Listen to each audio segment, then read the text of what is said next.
వాళ్ళ దేవుణ్ణి ఒక్కడిని కనుక ఇంపార్టెన్స్ ఇచ్చి మతం మారిస్తే దానివల్ల ఎవరికి నష్టం లేదు. కానీ ఇంత కోట్లు ఎందుకు ఖర్చు పెడుతున్నారు? ఇది ఆధిపత్య పోరు కదా. ఆ విషయం అనేది అందరికీ తెలిస్తే కనుక ఎవరు మారరండి.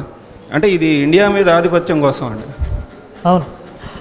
అంటే ఇంతకుముందు నేను చెప్పినట్లుగా మొదటేమో భౌతికంగా ఈ దేశాన్ని స్వాధీనం చేసుకోవాలని దాడులు చేశారు, దేవాలయాలను ధ్వంసం చేశారు, మతం మారని వాళ్ళని తలలు నరికారు, చిత్రహింసలు పెట్టారు.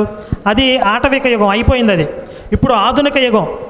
ఆధునిక యుగం వచ్చిన తర్వాత హింసకి, ఆ పశుబలానికి సమాజం యాక్సెప్ట్ చేయదు కనుక ఇప్పుడు మంచి కవర్ వేసుకుంటున్నారు. మంచి కవర్ వేసుకుని మాది చాలా ప్రేమ మతం, శాంతి మతం, మీరు కనుక ఈ మతంలోకి వచ్చినట్లయితే మీకు చాలా ప్రయోజనాలు ఉంటాయి, మంచి మంచి ఆఫర్లు ఉంటాయి. అంటే మా పార్టీ అధికారంలోకి వస్తే మీకు ఆఫర్లు ఉంటాయని చెప్పినట్లుగా మా మతంలోకి వస్తే ఇన్ని ఆఫర్లు ఉంటాయని చెప్పి, అంటే హింసకి ఇప్పుడు సమాజం ఆమోదించదు.